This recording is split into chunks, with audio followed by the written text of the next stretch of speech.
ओम शांति। आज आम शुणा मीठा मीठा बाबांकर मधुर महावाक्य। तारीख 3 अगस्त 2026। 3 अगस्त 2026 प्रातः मुरली। ओम शांति। बाप दादा मधुबन। बाबा कहते मीठे बच्चे तुम्हें माने सच्चा सच्चा राजऋषि राजयोगी अट। राजत्व प्राप्त करने तुमको निश्चित पवित्र होगाकू पड़िବ। मीठे बच्चे तुम्हें माने सच्चा सच्चा राजऋषि राजयोगी अट। राजत्व प्राप्त करने तुमको निश्चित पवित्र होगाकू पड़िବ। आजिर प्रश्न, केउ कथा प्रति ध्यान देले राजत्व पाइबा योग्य होई पारिबो? केउ कथा प्रति ध्यान देले राजत्व पाइबा योग्य होई पारिबो? उत्तर, जदि पाठपढ़ा प्रति पूरा पूरा ध्यान अछि तेबे राजत्व प्राप्त होई पारिबो। बाबा जहा सुनाउछन्ती ताकू भल भाबरे सुनी धारण कर। बाबा सुनाइले एवं पिला माने सुनिले तेबे राजत्व मिल जिवो। जदि सुनिबा समय रे हाई मारिल अथवा ढुलेइल बुद्धि अन्य आड़कू गला तेबे राजत्व हराई देव। सेथिपाई पाठपढ़ा प्रति पूरा ध्यान दियो। आजिर गीत, हमें उन राहों पर चलना है। ओम शांति। आत्मिक पिता आत्मिक संतान मानक बुझाउछन्ती। आज बाबा पिला मानक हठयोग और राजयोग संबंध रे बुझाउछन्ती। पिला माने जानिछन्ती सेमाने जहा किछि सिखाउछन्ती पिला माने जानिछन्ती सेमाने जहा किछि सिखाउछन्ती सबु हेला हठयोग, कारण सेमाने हेले कर्म सन्यासी। बाबा कहछन्ती सन्यासी माने जहा भी सिखाउछन्ती कर्म सन्यासी माने सेटा होछि हठयोग। वास्तव में गृहस्थी मानकु हठयोग कर्म सन्यास शिखिबार आवश्यकता नहीं। ताहा तो हेउछि ही निवृत्ति मार्ग। सेही धर्म ही अलगा। तुमर धर्म हेउछि देवी देवता धर्म। जेउ देवी देवता माने राजयोग द्वारा ही राज्य पाइथिले, एबे तुमे राजऋषि अट। जेउ माने पवित्र रुहंती सेमानकु ही ऋषि कुहा जाइथाय। एबे तुमे पवित्र अट। जदि पवित्र न रहुथिबो तेबे तांकु ऋषि बोली कुहा जिवो नाही। तुमे राजत्व पाइबा पई पवित्र हेउछ। सेमाने कोनोसी राजत्व पाइबा पई पवित्र हेउ नाहंती। तुमे जानिछ जे पवित्र दुनिया रे हमर पवित्र राजत्व थिला। भारत रे ही 5000 वर्ष पूर्वे देवी देवता मानकर पूज्य पवित्र प्रवृत्ति मार्ग थिला। एबे पूजारी पतित होई जाइछन्ती। पतित किपरि हेले? 84 जन्मर हिसाब रहिछि ना। बाबा जे कि सहज राजयोग सिखाउछन्ती सिए तुमको 84 जन्मर हिसाब बताउछन्ती। अन्य धर्म को सन्यास धर्मावलंबी किपरि जानिबे? बाबा कहछन्ती अन्य धर्म को सन्यास धर्मावलंबी माने किपरि जानिबे? यह हेला देवी देवता मानकर प्राचीन धर्म। ताहा अर्थात सन्यास धर्म हेला पछरे आसुथिबा धर्म।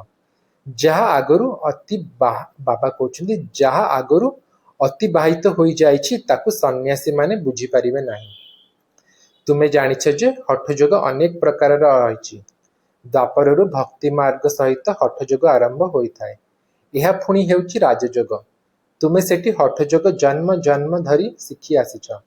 राजयोग तुमे गोटिए जन्म रे ही शिखुछ। सेमानकु जन्म परे जन्म पुनर्जन्म नहीं हठयोग शिखिबाकू ही पड़िबो। तुमको राजयोग शिखिबा पई पुनर्जन्म नेबाकू पड़े नाही। एही राजयोग तुमे केवल संगम युग रे ही शिखुछ। राजत्व मिलीगला, स्वर्ग आसीगला, पुणी तेबे आउ सबु धर्म शेष होई जिवो। तुमे राजऋषि अट। राधा कृष्ण मध्य पवित्र अटंती ना? श्री कृष्ण बाबा कहछन्ती राधा कृष्ण मध्य पवित्र अटंती ना?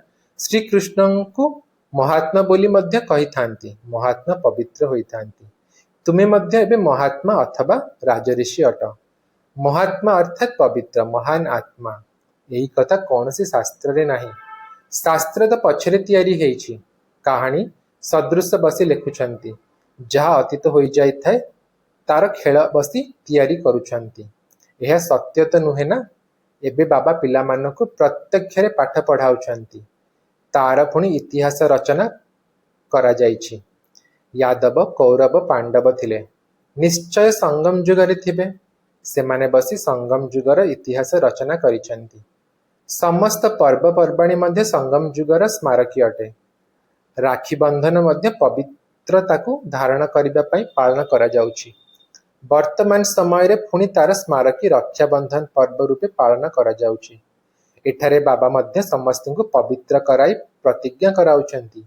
सिख लोक माने कंगन पिंधि थांती। ताहा मध्य पवित्रतार प्रतीक अटे। ହିନ୍ଦୁମାନେ ପଇତା ପିନ୍ଧିଥାନ୍ତି, ଏହା ମଧ୍ୟ ପବିତ୍ରତାର ପ୍ରତୀକ। କିନ୍ତୁ ସେମାନେ ପବିତ୍ର ରୁହନ୍ତି ନାହିଁ। ରାକ୍ଷୀ ବନ୍ଧା ଯାଉଛି ଅର୍ଥ କଣ ବୁଝୁଛନ୍ତି କି? ଆଗରୁ ବ୍ରାହ୍ମଣମାନେ ରାକ୍ଷୀ ବାନ୍ଧୁଥିଲେ, ଏବେ ଭଉଣୀ ଭାଇକୁ ରାକ୍ଷୀ ବାନ୍ଧୁଛି, ସେ ଖର୍ଚ୍ଚ ଦେଉଛନ୍ତି। ଏସବୁ ଏବେ ଫ୍ୟାସନ ହୋଇଯାଇଛି। ବାସ୍ତବରେ ଏହା ହେଉଛି ପବିତ୍ରତାର କଥା। ବାବା କହୁଛନ୍ତି ପିଲାମାନେ କାମ ବିକାର ମହାଶତ୍ରୁ ଅଟେ। ଦୁନିଆର ବ୍ରାହ୍ମଣମାନେ ଏପରି ବୁଝାଇ ନଥାନ୍ତି। ବର୍ତ୍ତମାନ ଅବିନାଶୀ ବାବା କହୁଛନ୍ତି ପିଲାମାନେ ପ୍ରତିଜ୍ଞା କର, ଆମେ ପବିତ୍ର ହେବୁ, କେବେ ହେଲେ ବିକାରର ବଶୀଭୂତ ହେବୁ ନାହିଁ। ଏଥିପାଇଁ ତ ବାବା କହୁଛନ୍ତି ଏଥିପାଇଁ ମଧ୍ୟ ଡାକୁଛ ଯେ ଆସି ପତିତଙ୍କୁ ପାବନ କରାଅ। ସତ୍ୟଯୁଗ ତ୍ରେତାରେ କେହି ଡାକନ୍ତି ନାହିଁ। ତାହା ହେଉଛି ହିଁ ରାମରାଜ୍ୟ। ଏହା ହେଉଛି ରାବଣ ରାଜ୍ୟ। ରାମ ରାଜ୍ୟରେ 5 ବିକାର ନଥାଏ। ଯାହା ରାଜାରାଣୀ, ବାବା କହୁଛନ୍ତି ଯଥା ରାଜାରାଣୀ ତଥା ପ୍ରଜା। ଏବେ ତୁମେ ସନ୍ତାନମାନେ ଜାଣିଛ ଆମେ ବାବାଙ୍କ ଠାରୁ ସ୍ୱର୍ଗର ବାଦଶାହୀ ନେଉଛୁ। ଏହି ନର୍କରୁ ନିଶ୍ଚୟ ଯିବାକୁ ହେବ। ବାବା ଆସିଛନ୍ତି ପାବନ କରାଇ ସ୍ୱର୍ଗକୁ ନେଇଯିବା ପାଇଁ। ତେବେ ଆମେ ପାବନ କାହିଁକି ନ ହେବୁ? ସେମାନଙ୍କର ତ ଅନେକ ପ୍ରକାରର ହଠଯୋଗ ରହିଛି। ଜୟପୁର ମ୍ୟୁଜିୟମରେ ଯାଇ ଦେଖ, ହଠଯୋଗୀ ମାନଙ୍କର କେତେ ପ୍ରକାରର ଚିତ୍ର ରହିଛି। ତାହା ଦ୍ୱାରା କିଛି ହୁଏ ନାହିଁ। ସିଡ଼ିରେ ଆହୁରି ତଳକୁ ଖସିବାରେ ହିଁ ଲାଗିଥାନ୍ତି। ବାବା ବୁଝାଉଛନ୍ତି ଭାରତ ଯେବେ ପତିତ ହୁଏ, ରାବଣ ରାଜ୍ୟ ହୁଏ, ତେବେ ଧରିତ୍ରୀ ହଲିବାକୁ ଲାଗିଥାଏ। ବାବା କହୁଛନ୍ତି ଭାରତ ଯେବେ ପତିତ ହୁଏ, ରାବଣ ରାଜ୍ୟ ହୁଏ, ତେବେ ଧରିତ୍ରୀ ହଲିବାକୁ ଲାଗିଥାଏ। ସୁନାର ମହଲ ଆଦି ସବୁ ମାଟି ତଳକୁ ଚାଲି ଯାଇଥାଏ। ମହଲ ଆଦିକୁ କଣ କେହି ଲୁଟି କରିଛନ୍ତି କି? ସେମାନେ ତ କେବଳ ମନ୍ଦିରକୁ ଲୁଟ କରିଛନ୍ତି। କିଛି ଅଳଙ୍କାର ସୁନା ଆଦି ନେଇଯାଇଛନ୍ତି। ଅଳଙ୍କାରର ସବୁଠାରୁ ଅଧିକ ସଉକ ତୁମର ରହିଛି। ତୁମେ ସ୍ୱର୍ଗକୁ ଆସିବା ମାତ୍ରେ ହିଁ ଅଳଙ୍କାର ପିନ୍ଧୁଛ, ରାଜତ୍ୱ କରୁଛ। ଅନ୍ୟ ଧର୍ମାବଲମ୍ବୀମାନେ ଆସିବା ମାତ୍ରେ ରାଜତ୍ୱ କରୁନାହାନ୍ତି। ତୁମେ ବେହଦ ବାବାଙ୍କ ଠାରୁ ସ୍ୱର୍ଗର ବାଦଶାହୀର ସମ୍ପତ୍ତି ନେଉଛ। ତେଣୁ ଏହି କଥା ବାବା ବସି ବୁଝାଉଛନ୍ତି, ଗୀତ ପଢ଼ି ଶୁଣାଉ ନାହାନ୍ତି। ଗୀତାରେ ଯାହା କିଛି ଲେଖା ହୋଇଛି ସେସବୁ ମୁଁ କହିନାହିଁ। ବାବା କହୁଛନ୍ତି ଗୀତାରେ ଯାହା କିଛି ଲେଖା ହୋଇଛି ସେସବୁ ମୁଁ କହିନାହିଁ। ସେସବୁ ତ ମନୁଷ୍ୟମାନେ ମୋ ମହାବାକ୍ୟ ଗୁଡ଼ିକର ପରବର୍ତ୍ତୀ ସମୟରେ ବସି ଶାସ୍ତ୍ର ରଚନା କରିଛନ୍ତି। ମୁଁ ଯାହା ତୁମକୁ ଶୁଣାଇଛି ତାହା ତୁମେ ହିଁ ଶୁଣୁଛ ଓ ପରେ ଯାଇ ରାଜତ୍ୱ କରୁଛ। ସେଠାରେ ଏହି ଜ୍ଞାନ ରହିବ ନାହିଁ। ଏଠାରେ ତ ବାବା ଟିଚର ବସି ଶିକ୍ଷା ଦେଉଛନ୍ତି। ବାବା ତ ହିନ୍ଦୀରେ ହିଁ ବୁଝାଉଛନ୍ତି। ଏଠାରେ ସମସ୍ତେ ହିନ୍ଦୀ କହୁଛନ୍ତି ନା, ଯାହା ସେମାନଙ୍କର ଭାଷା ଅଟେ। ବାସ୍ତବରେ ପ୍ରାଚୀନ ଭାଷା ହେଉଛି ହିଁ ହିନ୍ଦୀ, ସଂସ୍କୃତ ନୁହେଁ। ଏହି ସଂସ୍କୃତ ତ ଶଙ୍କରାଚାର୍ଯ୍ୟଙ୍କ ପରେ ବାହାରିଛି। ଯିଏ ଆସୁଛନ୍ତି ସେମାନେ ନିଜର ଭାଷା ଚଳାଉଛନ୍ତି। କିନ୍ତୁ ଏପରି ନୁହେଁ ଯେ ବାବା ଗୀତା ସଂସ୍କୃତରେ ଶୁଣାଉଛନ୍ତି। ନା, ଗୁରୁ ନାନକଙ୍କର ନିଜସ୍ୱ ଗ୍ରନ୍ଥ ରହିଛି। ସେ ଶିଖ ଧର୍ମ ସ୍ଥାପନ କରିଥିଲେ। ତାଙ୍କୁ ମଧ୍ୟ ଅବତାର ବୋଲି ମାନୁଛନ୍ତି। ସେମାନଙ୍କ ମଧ୍ୟରୁ ରାଜା ବି ହୋଇଥାନ୍ତି, କିନ୍ତୁ ସନ୍ନ୍ୟାସୀମାନଙ୍କ ମଧ୍ୟରୁ କେହି ରାଜା ହୋଇନଥାନ୍ତି। ବାବା ବୁଝାଉଛନ୍ତି ବୁଦ୍ଧ ଖ୍ରାଇଷ୍ଟ ଆଦି ପ୍ରଥମେ ଗୃହସ୍ଥୀ ଆତ୍ମା ଥିଲେ। ଗୃହସ୍ଥୀ ପତିତ ଆତ୍ମା ତ ଧର୍ମ ସ୍ଥାପନ କରିପାରିବେ ନାହିଁ। ତାଙ୍କ ଶରୀରରେ ପବିତ୍ର ଆତ୍ମା ଆସିଲେ, ଯିଏକି ଧର୍ମ ସ୍ଥାପନ କଲେ। ଅନ୍ୟାନ୍ୟ ଧର୍ମ ତ ଭିନ୍ନ ଭିନ୍ନ ପ୍ରକାରର ବହୁତ ଅଛି। ସେମାନେ ଆସି ନିଜର ଛୋଟ ଛୋଟ ମଠପନ୍ଥ ସ୍ଥାପନ କରୁଛନ୍ତି। କଳ୍ପ ବୃକ୍ଷରେ ମଧ୍ୟ ଦେଖାଇ ଦିଆଯାଇଛି ନା। ତେବେ ହଠଯୋଗ ଓ ରାଜଯୋଗ ମଧ୍ୟରେ ବହୁତ ପାର୍ଥକ୍ୟ ରହିଛି। ଏହି କଥା ବୁଝିବା ଦରକାର। ଯିଏ ବୁଝିପାରୁନଥିବେ ସେ ତୁଳେଇବେ ଓ ହାଇ ମାରିବେ। ବାବା କହୁଛନ୍ତି ଯିଏ ବୁଝିପାରୁନଥିବେ ସେ ଝୁଳେଇବେ ଓ ହାଇ ମାରିବେ। ଏଠାରେ ତ ତୁମକୁ ସମ୍ପତ୍ତି ମିଳୁଛି, ବହୁତ ବଡ଼ ଆମଦାନୀ ହେଉଛି। ତୁମେ ରତ୍ନରେ ନିଜର ଝୁଲାମଣି ଭରୁଛ। ତେଣୁ ଏହି ଆଖି ଖୋଲି ଶୁଣିବା ଦରକାର। ଯଦି ଢୁଳାଉଥିବ ଅଥବା ବୁଦ୍ଧି ବାହାରେ ଭଟକୁଥିବ, ତେବେ ସେମାନେ ରାଜଧାନୀ ପାଇପାରିବେ ନାହିଁ। ତୁମେ ହେଉଛ ରାଜଋଷି, ଯେଉଁମାନେ କି ରାଜତ୍ୱ ପ୍ରାପ୍ତ କରିଥାନ୍ତି। ବାବା ରାଜଧାନୀ ସ୍ଥାପନ କରୁଛନ୍ତି, ଶ୍ରୀକୃଷ୍ଣ କରୁନାହାନ୍ତି। ଶ୍ରୀକୃଷ୍ଣ ତ ବାବାଙ୍କ ଠାରୁ ସମ୍ପତ୍ତି ନେଉଛନ୍ତି। ବାସ୍ତବରେ ତୁମର ବାବା ହେଉଛନ୍ତି ନିରାକାର, ଯାହାଙ୍କ ଠାରୁ ତୁମେ ବିଶ୍ୱର ବାଦଶାହୀର ସମ୍ପତ୍ତି ନେଉଛ। ତୁମେ କେତେ ସାହୁକାର ହେଉଛ। ଏଠାରେ ଏକମାତ୍ର ବାବା ହିଁ ଆସି ରାଜଯୋଗ ଶିଖାଉଛନ୍ତି। ତାହା ପୁଣି ଚାଲି ବୁଲି ଖାଇ ପିଇ କେବଳ ବାବାଙ୍କୁ ମନେ ପକାଉଛ। ସାହୁକାରମାନେ ନିଶ୍ଚୟ ଭଲ ଭାବରେ ଖାଇବେ। ସେ ତ ନିଜ ରାଜଯୋଗର ଫଳ ଖାଉଛନ୍ତି? ବାବା କହୁଛନ୍ତି ସେ ତ ନିଜ ରୋଜଗାରର ଫଳ ଖାଉଛନ୍ତି। ମାଲପୁଆ ଖାଅ ଅଥବା ରୁଟି ଖାଅ, ବାବାଙ୍କୁ ମନେ ପକାଅ। ଭଲ ଯାହା କିଛି ଖାଅ, ତେବେ ପଇସା କ'ଣ ପାଇଁ ଅଛି? ବାବା କୌଣସି କଥାକୁ ମନା କରୁନାହାନ୍ତି। କେବଳ ବାବାଙ୍କ ସହିତ ଯୋଗ ଲଗାଇବାକୁ ହେବ। ଏହି ରାଜତ୍ୱ ସ୍ଥାପନ କରିବାରେ କୌଣସି ଖର୍ଚ୍ଚ ହେଉନାହିଁ। ଦୁନିଆର ଲଢ଼େଇ ଆଦିରେ କେତେ ଖର୍ଚ୍ଚ ହେଉଛି? ଉଡ଼ାଜାହାଜ ବାବଦରେ କେତେ ଖର୍ଚ୍ଚ ହେଉଛି? ଉଡ଼ାଜାହାଜ ତଳକୁ ଖସି ପଡ଼ିଲେ ଏକଦମ ଶେଷ ହୋଇଯାଉଛି, କେତେ କ୍ଷତି ହୋଇଯାଉଛି। ତେଣୁ ବାବା କହୁଛନ୍ତି ଚାଲି ବୁଲି ବାବାଙ୍କୁ ମନେ ପକାଅ। ସୁଦର୍ଶନ ଚକ୍ର ବୁଦ୍ଧିରେ ଘୁରାଉଥାଅ। ଆମେ 84 ଜନ୍ମ ପୁରା କରୁଛୁ, ଏବେ ଘରକୁ ଯାଉଛୁ। ଘରକୁ ଯାଇ ପୁଣି ସ୍ୱର୍ଗକୁ ଆସି ରାଜତ୍ୱ କରିବୁ। ତୁମେ ହେଲ ଅଭିନେତା ନା? ଦୁନିଆର ବାଇସ୍କୋପ ଅଥବା ସିନେମା ତ 2-2.5 ଘଣ୍ଟା ଚାଲିଥାଏ। ଏହି ଅବିନାଶୀ ନାଟକ 5000 ବର୍ଷ ଚାଲୁଛି। ଏହାକୁ ମନୁଷ୍ୟମାନେ ହିଁ ଜାଣିପାରିବେ। ଏହି ଦୁନିଆ ହେଉଛି କଣ୍ଟାର ଜଙ୍ଗଲ। ବିକାର ହେଉଛି ସବୁଠାରୁ ବଡ଼ କଣ୍ଟା, ଯାହା ଆଦି ମଧ୍ୟ ଅନ୍ତ ଦୁଃଖ ଦେଇଥାଏ। ଦ୍ୱିତୀୟ ନମ୍ବର କଣ୍ଟା ହେଉଛି କ୍ରୋଧ। ତାର ଚିହ୍ନ ଏଇ ମହାଭାରତ ଲଢ଼େଇ ଦେଖ। ତାର ଚିହ୍ନ ଏଇ ମହାଭାରତ ଲଢ଼େଇ ଦେଖ। କୌଣସି କଥାରେ ରାଗ ଆସିଗଲା ତ ତୁରନ୍ତ ବମ୍ ପକାଇବା ଆରମ୍ଭ କରିଦେବେ। ବର୍ତ୍ତମାନ ତ ଏପରି ବମ୍ ସବୁ ତିଆରି କରିଛନ୍ତି ଯେ ସେ କଥା ନ କହିଲେ ଭଲ। ସତ୍ୟ ଯୁଗରେ କୌଣସି ଲଢ଼େଇ ଆଦି ହୁଏ ନାହିଁ। ସଙ୍ଗମ ଯୁଗରେ ହିଁ ଏହି ମହାଭାରତ ଲଢ଼େଇ ଦେଖାଇଛନ୍ତି। ଅନ୍ୟ କୌଣସି ଶାସ୍ତ୍ରରେ ଲଢ଼େଇର କଥା ହିଁ ନାହିଁ। ସେଠାରେ ଅର୍ଥାତ୍ ସ୍ୱର୍ଗରେ ତ ତୁମେ ସାରା ବିଶ୍ୱର ମାଲିକ ହେଉଛ। ସେଠାରେ ଲଢ଼େଇ ହେବ ନାହିଁ। ଶାସ୍ତ୍ରରେ ଅସୁର ଓ ଦେବତାମାନଙ୍କର ଲଢ଼େଇ ଦେଖାଇଛନ୍ତି, କିନ୍ତୁ ଦେବତାମାନେ ହେଉଛନ୍ତି ଅହିଂସକ। ତୁମେ ଯୋଗ ବଳ ଦ୍ୱାରା ବିଶ୍ୱର ମାଲିକ ହେଉଛ। ଏହା ହେଉଛି ସାଇଲେନ୍ସ ବଳ। ଏଥିରେ ତୁମର କିଛି କହିବାର ଆବଶ୍ୟକତା ନାହିଁ। ୟାଦ୍ର ବଳ ଦ୍ୱାରା ତୁମେ ବାବାଙ୍କ ଠାରୁ ବିଶ୍ୱର ବାଦଶାହୀ ନେଉଛ। ଫରକ ଦେଖ କେତେ ରହିଛି। ବିଜ୍ଞାନର ବଳ ଦ୍ୱାରା ବିନାଶ ହୋଇଥାଏ। ଏହି ବିଜ୍ଞାନ ଦ୍ୱାରା ହିଁ ସତ୍ୟ ଯୁଗରେ ପୁଣି ତୁମେ ସୁଖ ଦେଖିବ। ବିଜ୍ଞାନ ଦ୍ୱାରା ଯାହା କିଛି ଉଦ୍ଭାବନ କରୁଛନ୍ତି ତାହା ତ ସୁଖ ପାଇଁ କରୁଛନ୍ତି। ଏମାନେ ମଧ୍ୟ ଆସି ଅଳ୍ପ କିଛି ଜ୍ଞାନ ନେବେ। ପ୍ରଦର୍ଶନୀକୁ ତ ସମସ୍ତେ ଆସୁଛନ୍ତି। ନିକଟ ଭବିଷ୍ୟତରେ ସମସ୍ତେ ଆସିବେ। ତୁମର ଏହି ସାଇଲେନ୍ସ ଶାନ୍ତି ବଳର ପ୍ରଭାବ ବାହାରିବ। ତୁମେ ପ୍ରଶ୍ନ ପଚାରୁଛ ଗୀତାର ଭଗବାନ କିଏ? ଏପରି ପ୍ରଶ୍ନ କେହି ପଚାରି ପାରିବେ ନାହିଁ। ଯେଉଁଠି ଏହି ପ୍ରଶ୍ନ ଲେଖୁଛ ତେବେ ତା ସାଥିରେ ଚିହ୍ନ ମଧ୍ୟ ଦିଅ। ବାବା କହୁଛନ୍ତି ଯେଉଁଠି ଏହି ପ୍ରଶ୍ନ ଲେଖୁଛ ତେବେ ତା ସାଥିରେ ଚିତ୍ର ମଧ୍ୟ ଦିଅ। ଗୀତାର ଭଗବାନ ପରମପିତା ପରମାତ୍ମା ଅଟନ୍ତି ନା ଶ୍ରୀକୃଷ୍ଣ, ଯିଏକି ପୁରା 84 ଜନ୍ମ ନେଉଛନ୍ତି। ପତିତରୁ ପାବନ ବାବା ହିଁ ତ କରାଉଛନ୍ତି। ଶ୍ରୀକୃଷ୍ଣ ଆତ୍ମା ତ 84 ଜନ୍ମ ନେଇ ଶ୍ୟାମଳ ହୋଇଛନ୍ତି। ତାଙ୍କୁ ବାବା ବସି ବୁଝାଉଛନ୍ତି ତୁମେ 84 ଜନ୍ମ ନେଇଛ। ତୁମେ ନିଜର ଜନ୍ମଗୁଡ଼ିକୁ ଜାଣିନାହଁ। ଅଭିନେତା ଜାଣିବା ଦରକାର ଯେ ମୁଁ କିପରି 84 ଜନ୍ମ ନେଉଛି। ସନ୍ନ୍ୟାସୀମାନଙ୍କର ଧର୍ମ ହିଁ ଅଲଗା।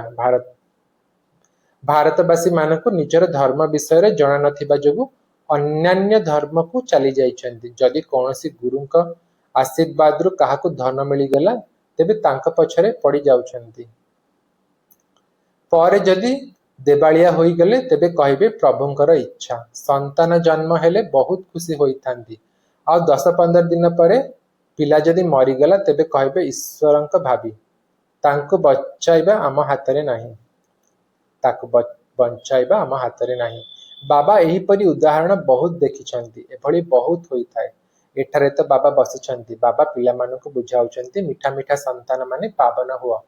ମନେ ଅଛି ଯେବେ ଭାରତବାସୀ ମହାଭାରତ ଲଢ଼େଇ ଲାଗିଥିଲା ସେତେବେଳେ ଦ୍ରୌପଦୀ ଡାକିଥିଲେ ବାବା ମୋତେ ଏହି ଦୁଃଶାସନ ଉଲ୍ଲଙ୍ଘନ କରୁଛି, ମୋତେ ଏହା ପାଖରୁ ବଞ୍ଚାଅ। ଏହା 5000 ବର୍ଷର କଥା। ଏହି ବିଷ ପାଇଁ ହିଁ ଅବଳାମାନଙ୍କ ଉପରେ ଅତ୍ୟାଚାର ହୋଇଥାଏ।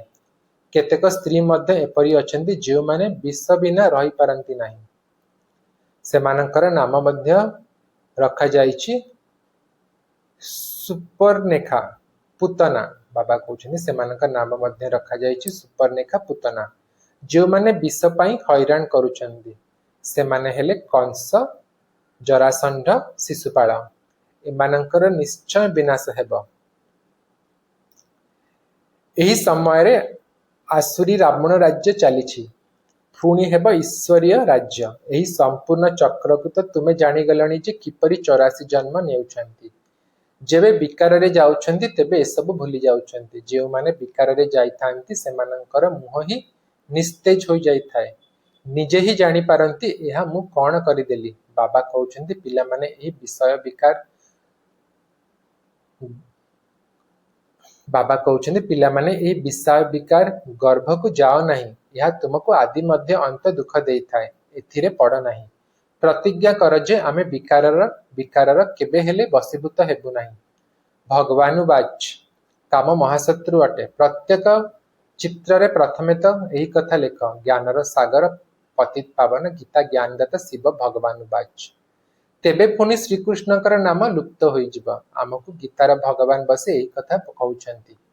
ସେହି ଜ୍ଞାନ ଆମେ ଧାରଣ କରୁଛୁ। ଭଗବାନ ହିଁ ଆସି ନୂଆ ଦୁନିଆ ସ୍ଥାପନ କରୁଛନ୍ତି ଓ ପୁରୁଣା ଦୁନିଆର ବିନାଶ ହେଉଛି। ଏହା ରୁଦ୍ର ଜ୍ଞାନ ଯଜ୍ଞ ଅଟେ ନା। ଅସଲ ହେଉଛନ୍ତି ଶିବ ବାବା। ତାଙ୍କୁ ରୁଦ୍ର ବାବା କୁହାଯିବ ନାହିଁ। ବମ୍ବେରେ ବାବୁରିନାଥଙ୍କର ମନ୍ଦିର ମଧ୍ୟ ରହିଛି। ବାସ୍ତବରେ କଣ୍ଟାରୁ ବାବା କହୁଛନ୍ତି ବାସ୍ତବରେ କଣ୍ଟାକୁ ବାବୁଲ କୁହାଯାଇଥାଏ। ବାବୁରିନାଥ ନାମ କାହିଁକି ରଖାଯାଇଛି ଏକଥା କେହି ବୁଝୁନାହାନ୍ତି। ଚିତ୍ର ତ ଶିବଙ୍କର ହିଁ ରହିଛି, କିନ୍ତୁ ଅନେକ ନାମ ରଖି ଦେଇଛନ୍ତି। ଶିବ ବାବା ହିଁ ଆସି କଣ୍ଟାର ଜଙ୍ଗଲକୁ ଫୁଲର ବଗିଚା କରୁଛନ୍ତି। ସିଏ ତୁମର ବାବା ଅଟନ୍ତି। ତାଙ୍କର ନାମ ହେଉଛି ଶିବ। ଶିବ ପରମାତ୍ମାୟ ନମଃ, ବ୍ରାହ୍ମଣ ଦେବୀ ଦେବତାୟ ନମଃ। ଏହି ଅକ୍ଷର ଅତି ସ୍ପଷ୍ଟ ଅଟେ। ଏବେ ସେହି ପରମପିତା ପରମାତ୍ମା ବସି ଏହି ରଥ ଦ୍ୱାରା ତୁମକୁ ବୁଝାଉଛନ୍ତି। ଅବିକଳ ଯେପରି ଲୌକିକ ପିତା ବୁଝାଇଥାନ୍ତି, ପିଲାମାନେ ଆମ କୂଳରେ କଳଙ୍କ ଲଗାଇବ ନାହିଁ, କୌଣସି ଖରାପ କାମ କର ନାହିଁ। ଏହି ବାବା ମଧ୍ୟ କହୁଛନ୍ତି ପିଲାମାନେ ବିକାରରେ କେବେ ହେଲେ ଯାଅ ନାହିଁ। ପବିତ୍ର ନ ହେଲେ ସ୍ୱର୍ଗରେ ଉଚ୍ଚପଦ ପାଇପାରିବ ନାହିଁ। ବହୁତ ଜବରଦସ୍ତ ରୋଜଗାର ତୁମେ କରୁଛ, ଅନ୍ୟ ସମସ୍ତେ ହରାଉଛନ୍ତି। ଯଦିଓ କାହା ପାଖରେ ପଦ୍ମର ସମ୍ପତ୍ତି ଅଛି, ବଡ଼ ବଡ଼ ମହଲ ତିଆରି କରୁଛନ୍ତି, ଲକ୍ଷ ଲକ୍ଷ ଟଙ୍କା ଖର୍ଚ୍ଚ କରୁଛନ୍ତି, ତୁମେ ଜାଣିଛ ଯେ ସେସବୁ ହେଲା ସମୟକୁ ବ୍ୟର୍ଥରେ ନଷ୍ଟ କରିବା। ଏସବୁ କିଛି କାମରେ ଆସିବ ନାହିଁ। ସବୁ ବିନାଶ ହୋଇଯିବ। ସେମାନେ ତ ଭାବୁଛନ୍ତି ଆହୁରି 10-15 ହଜାର ବର୍ଷ ଚାଲିବ। ତୁମେ ସନ୍ତାନମାନେ ଜାଣିଛ ଯେ ମୃତ୍ୟୁ ତ ସମ୍ମୁଖରେ ଦଣ୍ଡାୟମାନ ମସ୍ତକ ଉପରେ ରହିଛି। ଅଳ୍ପ ସମୟ ଭିତରେ ଏହି ଭୂମିକମ୍ପ ଆଦିରେ ସବୁ ଓଲଟ ପାଲଟ ହୋଇଯିବ। ଭୂମିକମ୍ପରେ ଅଗଣିତ ମନୁଷ୍ୟ ମରିଥାନ୍ତି। ଏବେ ତ ବିନାଶ ନିଶ୍ଚୟ ହେବ। ତୁମେ ବିନାଶ ଓ ସ୍ଥାପନାର ଦିବ୍ୟ ଦର୍ଶନ କରିଛ, ତାହା ପୁଣି ଏହି ଆଖିରେ ଦେଖିବ। ଭକ୍ତି ମାର୍ଗରେ କେତେ କଣ କରୁଛନ୍ତି, କିନ୍ତୁ କେହି ବୈକୁଣ୍ଠକୁ ଯାଇପାରିବେ ନାହିଁ। ଜ୍ଞାନ ବିନା ସଦ୍ଗତି ହୋଇପାରିବ ନାହିଁ। ଏସବୁ ଭକ୍ତି ମାର୍ଗର ଖେଳନା ଅଟେ। ଆଚ୍ଛା, ମିଠା ମିଠା ଶିଖିଲା ଯେ ସନ୍ତାନମାନଙ୍କ ପ୍ରତି ମାତା ପିତା ବାପଦାଦାଙ୍କର ମଧୁର ସ୍ନେହଭରା ସ୍ମୃତି ଓ ସୁପ୍ରଭାତ। ଆତ୍ମିକ ପିତାଙ୍କର ଆତ୍ମିକ ସନ୍ତାନମାନଙ୍କୁ ନମସ୍ତେ। ଆମ ସବୁ ଆତ୍ମିକ ସନ୍ତାନମାନଙ୍କର ଆତ୍ମିକ ମାତା ପିତା ବାପଦାଦାଙ୍କୁ ମଧୁର ସ୍ନେହଭରା ସ୍ମୃତି ଏବଂ ସୁପ୍ରଭାତ। ନମସ୍ତେ ନମସ୍ତେ ନମସ୍ତେ ବାବା, ନମସ୍ତେ। ଧନ୍ୟବାଦ ବାବା, ଧନ୍ୟବାଦ, ହୃଦୟରୁ ଧନ୍ୟବାଦ। ଓମ୍ ଶାନ୍ତି ବାବା।